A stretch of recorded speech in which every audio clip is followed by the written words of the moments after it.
Oke, saya harus bertanya dan mengklarifikasi bagaimana fakta dari perspektif kuasa hukum John Rafraque. Ada Bang Anton dan saya ingin tahu sekarang apa yang akan langkah hukum yang ditempuh oleh Bang Anton ya saat ini. Bang Anton, apa kabar? Ya, baik-baik. Ada beberapa yang harus diklarifikasi, tentunya kepada pihak John Rafraque. Ya. Tapi yang pertama, apa sih sebenarnya langkah hukum berikutnya yang ingin dilakukan saat ini? Ya, jadi begini, ini ada rekan kita, namanya Ayamo, Oke. Muhammad Arsan. Dialah yang ada di sana, dan dialah yang di mana, Bang? di Green Lake. Green Lake City, kediaman Nuske, Ya. betul, dan dia akan menyerahkan dirinya. Pak Arsyad adalah salah satu yang datang ke kediaman Nuske. Iya. Jam berapa masih ingat, Pak? Jam 12 kita masuk, 3 mobil yang masuk. Nah, Pak Arsyad ada di mobil yang mana? saya mobil putih. Oke, tugas Bapak pada saat itu apa? Saya hanya datang untuk menyaksikan aja, ya. Menyaksikan? Dan juga saya mau ingin masuk di rumah Nus, ya. Karena itu Bung John belum keluar, ya. Dia pernah masuk di rumah saya, ya. Ke rumah Pak Arsyad? Ya, dia bawa Gimana? pasukan, ya, 3 mobil. Itu tidak salah 2017 ya. 2017. Oke. Untuk apa Pak ke rumah Bapak? Nuske. Ya, dia ancam saya, cari saya mau bunuh. Oke. 3 mobil, tapi yang turun 2 orang, Nus dengan itu Parjo. Oke. Ya. Masuk di dalam rumah cari, mana Muhammad Arsyad? Istri saya bilang udah keluar. Saya kembali,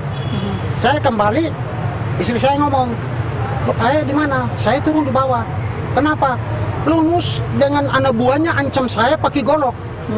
Kalau tidak ketemu itu ayah, istri saya gitu. Iya. Tidak ketemu ayah, berarti kita ini satu harus mati.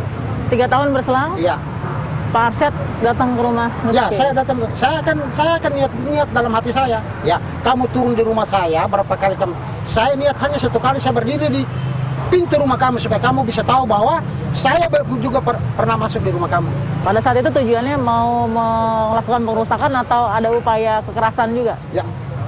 Memang kalau ada dia, memang saya mengadakan kekerasan juga dengan dia. Kalau ada dia, Bapak sempat melakukan pengerusakan nggak? nggak pernah. Rumah pun tidak, mobil pun tidak. Jadi yang lain Ya, yang hanya rusak? pernah saya lempar bensin, Oh, lempar. 2 plastik. Oh, yang ada Yang ada itu. plastik kecil satu? Yang plastik kecil itu. Itu Bapak yang lempar? Itu saya yang lempar. Buat apa Pak dilempar? Untuk saya niat untuk membakar mobil yang pernah turun di rumah saya.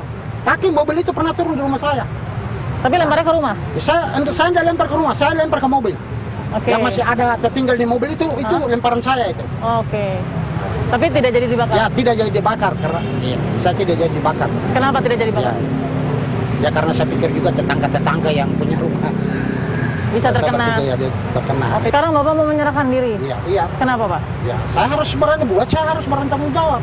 Pak Bari, ini kan Pak Arsyad hanya berselang berapa hari ya? Kurang lebih 5 hari. Iya. 5 hari Pak Arsyad menyerahkan diri. Itu pertama menghubungi atau memang udah niatan untuk menyerahkan diri atau gimana? Niatan untuk menyerahkan diri karena beliau ini apa yang dia tahu, apa yang dia lakuin, dia akan pertanggungjawabkan supaya jangan ada pemberitaan sepihak.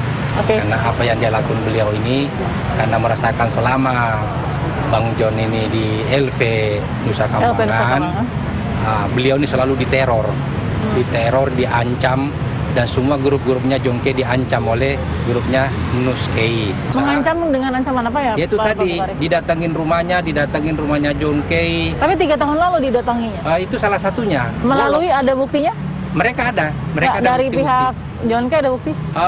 Bukti secara visual tidak ada. Bahwa tapi- diancam tidak ada iya, buktinya? Oke. Tapi keterangan mereka, tetangga-tetangga di situ yang sering melihat orang datang itu ada beberapa yang menyaksikan. Ancaman 2017 dan itu berlanjut Sampai ke tahun berapa? sampai keluarnya John K. Desember kemarin. Jadi bahkan anak-anaknya dan segala macam itu diteror. Nah inilah mungkin menjadi suatu pemicu Pak Arsyad. Pak Arsyad dan teman-temannya.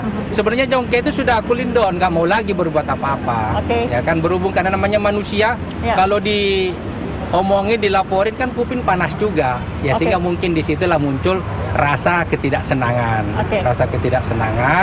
sehingga mungkin tidak ada istilahnya mengatakan bunuh dia, mungkin tidak bisa begitu. Ya Oke. mungkin dia bilang kasih pelajaran supaya tidak terulang lagi perbuatan-perbuatan itu. Kenapa? Mereka masih bersaudara.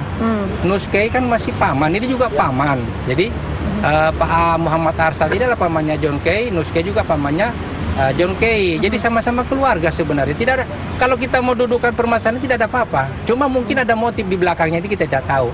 Apa motifnya daripada Nuskei ini? Ini yang perlu digali. Oke, saya tanya dulu ke Bang Anton ya. Bang Anton, ini kan yang paling ditanya itu kan akar masalahnya. Tapi Pak Arsyad bilang Pak Arsyad sendiri punya dendam terhadap ancaman pembunuhan yang diklaim Pak Arsyad dilakukan Nus dan kelompok. Ya.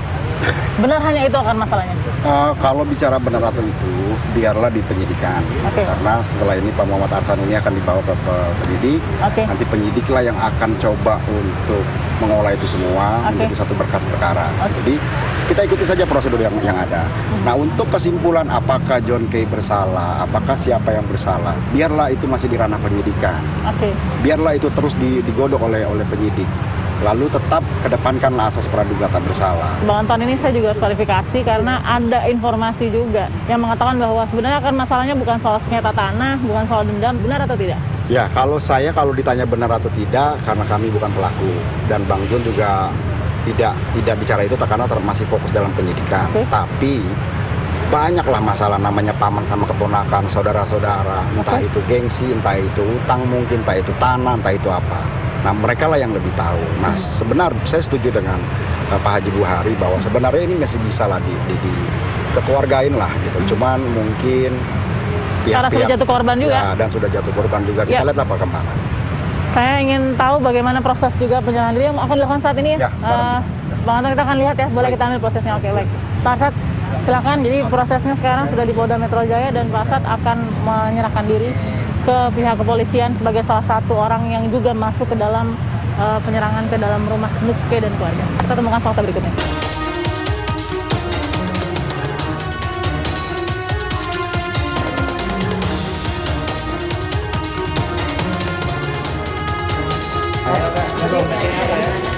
Jadi sudah masuk ke dalam.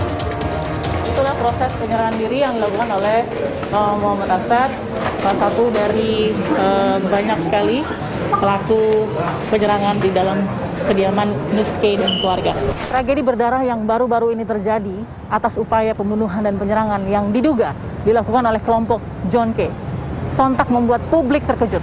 Entah apa yang sebenarnya menjadi dasar dari penyerangan berdarah yang terjadi di 2 titik di bilangan Kosambi, Tangerang. Apapun yang terjadi, sebuah pertikaian seharusnya ditempuh untuk diselesaikan melalui jalur hukum, bukan dengan jalur kekerasan. Saksikan terus Fakta setiap hari Senin pukul 21 waktu Indonesia Barat. Bersama saya, Balkis Manisang.